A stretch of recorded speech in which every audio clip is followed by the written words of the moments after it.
third and final race here at Snetterton. The BMW Compact Cup are doing things slightly differently. A partially reversed grid. Essentially, the top 8 finishers from race 2 are thrown into a hat and drawn out in a random order. So, whatever order the balls are drawn out in, that is the lineup for the top 8 grid slots in this race.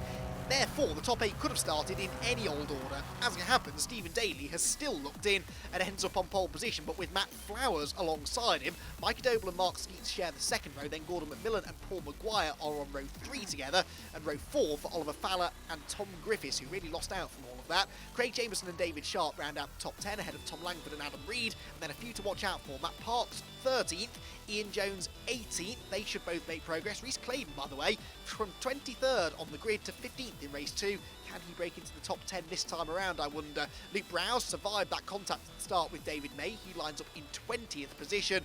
Further back, though, there are more to watch out for. Wayne Flint will line up in this race 36th on the grid. He is one of many potential frontrunners coming from the back, though, because from 39th is Keith Towers, 40th David May, and Ben Huntley, disqualified from the previous race, starts 43rd and last. It's starting to rain as well, so there's plenty to get excited about ahead of this third and final race of the weekend. On board with Wayne Flint as the lights go out, and he gets a demon start, already diving from the outside to the inside as he tries to find some clear track on the run towards Rich's corner. Stephen Daly from the front of the grid, though, has held on to the advantage. He will lead them through turn 1. Mark Skeets is second, Mikey Doble up the inside for third, so not a great start for Matt Flowers.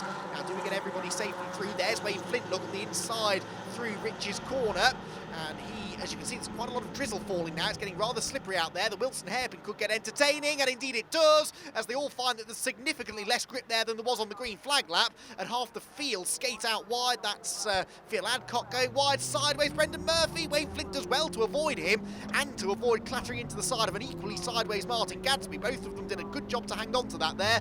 Wayne will take advantage of the lack of momentum for Gadsby, though, and drive around the outside of him through Palmer's corner. So Daly leads the way, Skeets is second, Paul Maguire is into third position, and is that Tom Griffiths fourth? I think it is. Tom Griffiths from 8th on the grid has picked his way through the first few corners nicely, and he's already on the verge of a podium position. Lots more sideways action as they go through Agostini. Craig Jameson was out wide. There is the number 17 car, Will Davison, former production BMW champion, trying to make ground on the outside line. On board with Matt Flowers, that's Gordon McMillan in front of him, dicing away with Mikey Doble, who had a better start than that and has slipped back slightly, but Flowers is down to 6th from 2nd on the grid. He'll be a bit disappointed with that, but then that is where he finished the previous race. I guess that sort of makes sense, really. Out of Oggies they go. Just behind him is this battle. That's Matt Parks going up the inside of Craig Jameson and David Sharp. That was, so 2 places gained for Parks. Ian Jones is a few positions in front of him. Still there's Luke Browse with his well-repaired car after his contact with David May at the start of the previous race. We're on board now with car number 3, Matt Flowers, side by side in front of us. That's Ian Jones on the right and Gordon McMillan on the left. So Ian Jones is already challenging for a top 6 position here. They're 3 and 4 abreast, though, in the ever-increasing gloom of this drizzly afternoon at Snetterton. And what sort of grip levels will they have when they hit the brakes through Brundle and Nelson? There's a bit of pushing and shoving, but nothing too untoward, considering how treacherous the conditions are becoming. Matt Parks did well to survive that then, so he stays in front of David Sharp. Great team there. The black and yellow car is Oliver Fowler, who's had a solid weekend. Wayne Flint is all out of shape as he comes through the bomb hole, but keeps his foot planted. There's nowhere to go, though. Look at this, the road is just blocked in front of him.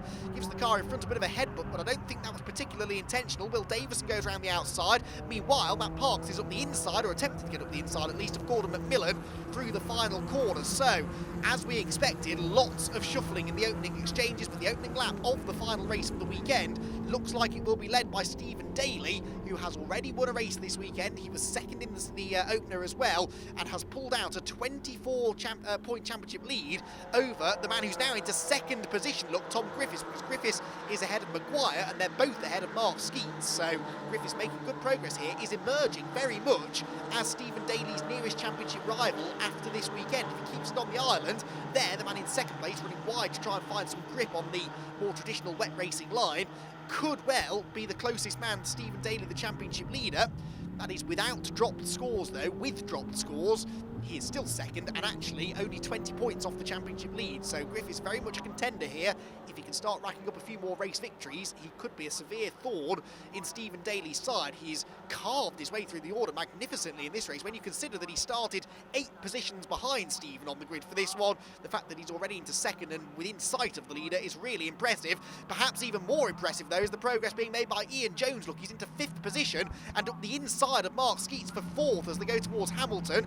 Keith Tyres here, who started from the back of the grid, near enough anyway, 39th out of 43 starters, is struggling to make quite the same sort of headway. That car, I'm sure, was fairly battered after its incident with the pit wall at the start of race number 2, so he might just be feeling things out as best he can in these treacherous conditions. There is no stopping Ian Jones, though. He's into 3rd now, ahead of Paul Maguire. So Jones onto the podium already, having started this race in... Where did he start? 18th on the grid. He was further down my grid sheet than I thought he was, actually. So Ian Jones from 18th on the grid is already into a podium position after a lap and a half of racing. That's remarkable. Keith Towers is going the wrong way, though. Didn't get a great exit from Williams. And there goes Ben Huntley, who started 43rd and last after his disqualification from the previous race, which incidentally was because of the contact that he had with Ian Jones here at the bomb hole. Of course, Ian sustained damage from that, but it was Huntley that was arguably on the receiving end of the contact. Either way, that was the decision that was made. He was given a penalty, given an exclusion, and crucially, he cannot count that as a dropped score. So, whilst, of course, Ben Huntley drops some 61 points off the championship lead, he can't actually rely on the drop scores to save him all that much. On drop scores, he's still 59 points off, and that's an awful lot of ground to make up with just over half the season to go.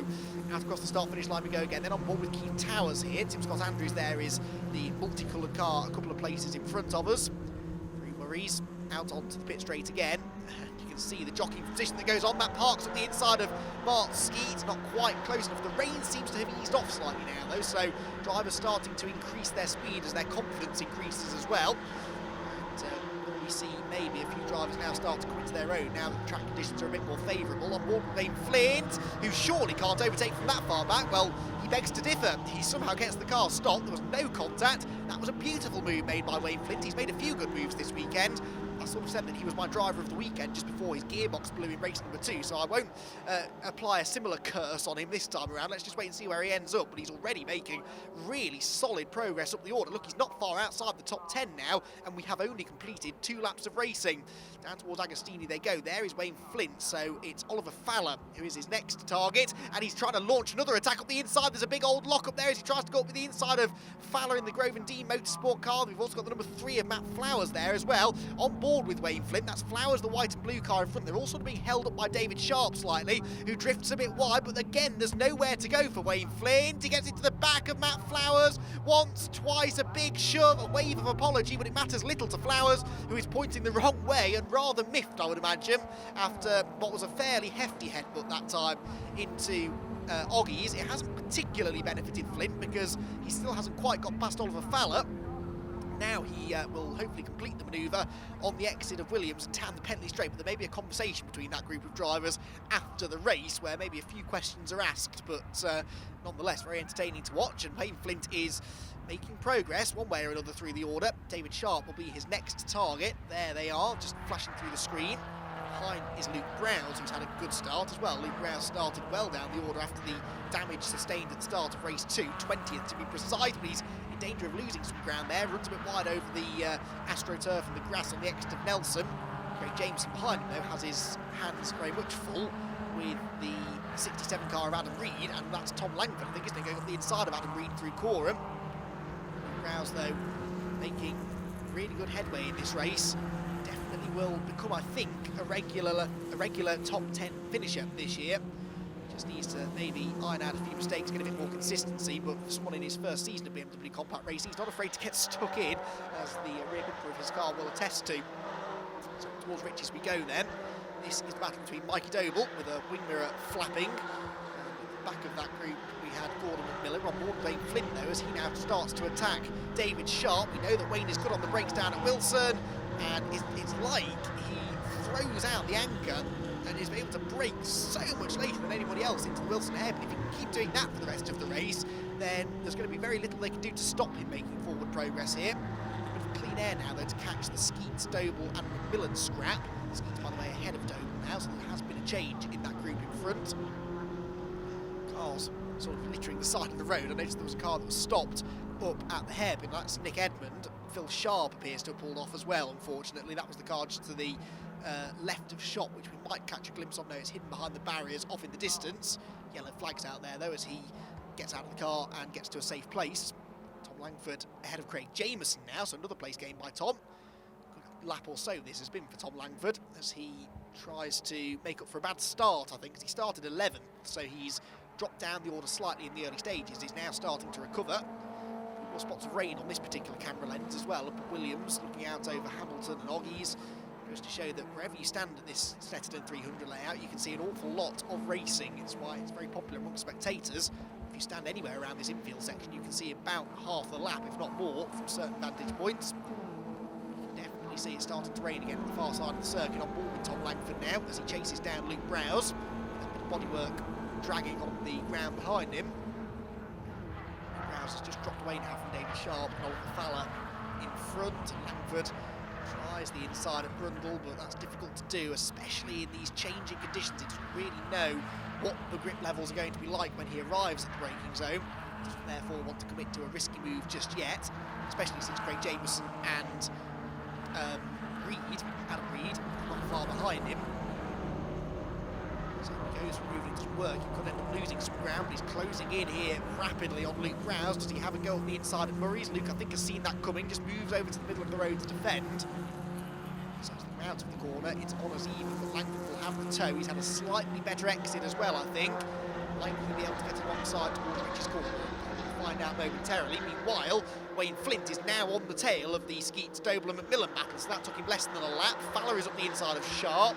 Wherever you look, there is racing to be seen, and that is why this championship continues to be so popular. And it has been great to see the full grid of 43 cars competing at the same time this weekend, which is a rare sight because of the popularity of the championship and the oversubscribed grid. The group system has been in play thus far this season, but at Snetterton you can start more cars on one grid, and we could just about fit the entire 43 car entry on the same grid, so why not? This has been the headline act this weekend, the Nankang Tyres BMW Compact Cup, and they have put on a real show, and Wayne Flint is not quite done showing everyone what he can do here. He's proven he can outbrake people up the inside, so now he goes around the outside. In fact, he goes up the middle of Mikey Doble and Gordon McMillan. Well, Doble ends up on the grass. I'm not quite sure if there was contact there with Wayne Flint, but if Wayne can pull off this double overtake, that's one of the best moves I have seen in a long time. He's on the outside of Hamilton, and no, he has to let McMillan go for the time being, but that was cheeky, some would say, but there was a gap and he went for it, and if there was contact with Doble, it was minimal. And Wayne Flint continues this charge up the order. Only one place gained in the end, but you sense that it's a matter of when, not if, he gets past Gordon McMillan now. Doble has rejoined, by the way, a little way behind these two, but having not lost any further positions at least. On board with Flint. You can see the slipstream start to work there as he closes in on Gordon McMillan. Doesn't really want to go to the outside, he wants to go to the inside, and you can tell he wants to go to the inside, but there really wasn't a gap, so he says, well, you know what, I'll go around the outside instead then. That gives him the inside for Nelson. Again, he brakes significantly later, just gets the car pulled up, but it's a bit scrappy off the corner. McMillan will fight back again, and that time Wayne Flint couldn't quite get the car stopped sufficiently to hold on to the position, but it was a good effort, made all the more difficult by the spots of drizzle that are still falling at that part of the circuit, no doubt. Regroup, he'll try again now. Through Coram, Murray's is next. Wayne Flint doesn't really consider the inside line, instead focuses on the exit, which will be quicker because McMillan's on the grass, and that will lose him traction, lose him acceleration down the straight. Wayne Flint has already had a good weekend, regardless of the non-finish in race 2. He was on for what would have been his second career podium after he took his first career podium in race 1. Arguably, if he hadn't had that gearbox issue, 3 podium results, maybe even a race victory, would have been on the cards. As it is, he has to try and fight his way a bit further up the top 10, as far up as he can get, and he's now going around the outside of Gordon McMillan, and he has done it, has he? Yes! Gordon McMillan has to give the place up, and so through goes Wayne Flint. That is another position gained. Breaks himself a bit at Wilson though, and McMillan's back through again. I don't believe it. So twice now it's looked as though Wayne Flint has made this move stick, and twice at the very next corner he's had to give the place back to Gordon McMillan, which is going to be frustrating Wayne immensely because he's clearly quicker than Gordon, but Gordon showing good racecraft here. and as soon as he loses the place, applies the pressure and tries to force a mistake out of Flint, and so far that has worked. What about the inside line? And Agostini goes for it, locks up, there's going to be contact if they're not careful. Just about prizes the door open without too much argy-bargy. He's up the inside now towards Hamilton, and Wayne Flint surely this time has got it done. It's taken him a lap, essentially, to get past Gordon McMillan, but he has done it. And now his next target will be Mark Skeets. Meanwhile, Tom Langford and Adam Reed are still at play. And Ben Huntley, is that about to emerge into the shot? Yes, it is, Ben Huntley, so he's the next one we need to focus on here, as he continues this charge from the back of the grid after the disqualification in the previous race. No doubt the red mist will have fully descended here, and the youngster, who has shown magnificent pace this year, and indeed towards the second half of last season, is going to be ruining that penalty, because it may well have essentially counted him out of the championship battle this year. But you never know, stranger things have happened, and if you're going to have a penalty like that, better to have it early in the season than towards the end of the year, when it really can destroy your championship hopes. At least now he knows what he's working with. He knows he can't count that as a drop score. Ben's other results this season have been really pretty good. He had that race 1 finish of 4th, which remarkably was one of his worst 3 finishes of the year, so that will count as one of his drop scores. He had a 3rd and a 2nd to drop as well, so he can almost afford another bad finish, but he can't really because of that exclusion. He needs to try and keep things clean for the rest of the season and keep on picking up as many places in this race as he can. This will no doubt become a drop score because he is unlikely to get inside the top 5 in this race. The top 10 would be a mighty fine drive from the back of a very competitive 43-car field.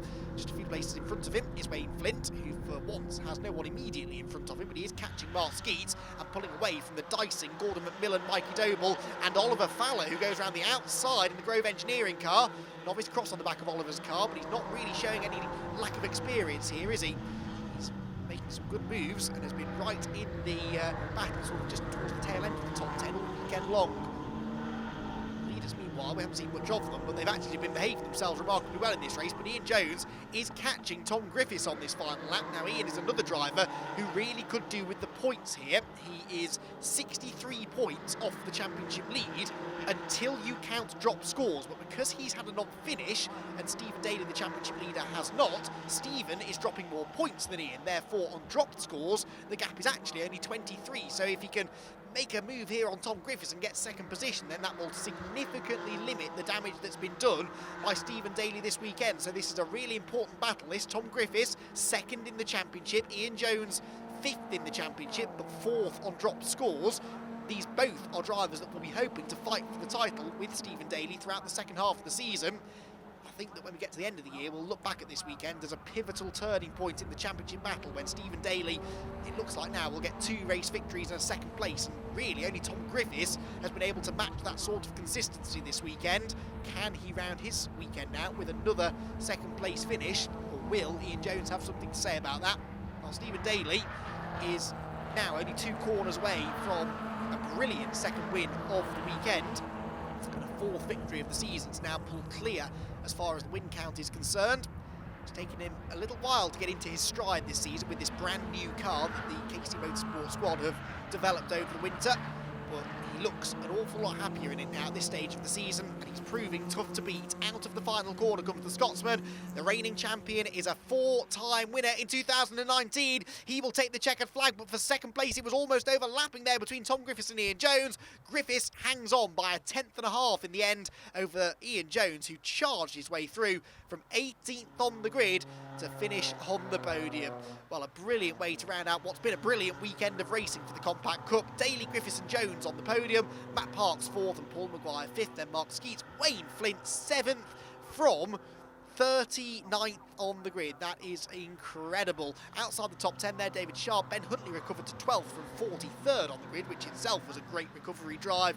Everyone, though, in the championship should be immensely proud of themselves. We've seen some top-class entertainment over these 3 races this weekend, and the championship now starts to take on a slightly different complexion. Can anybody beat Stephen Daly over the remaining half of the season? It's going to take some doing, but there are plenty of contenders hoping to do just that. Here we go then. Stephen Daly leaves Snetterton with a 23-point advantage over Tom Griffiths in 2nd. Mark Skeets is 3rd ahead of Mikey Doble and Ian Jones 5th, with Wayne Flint just outside the top 5. Okay, Stephen, congratulations. Look at the draw with pole position, and you certainly capitalised on that today. Yeah, certainly. I was lucky to draw pole. Tom Griffiths came from 8th and he wasn't far behind me, so I mean, it's kind of a testament to how quick he was this weekend, and it just gives you an insight to how well the season's going to go.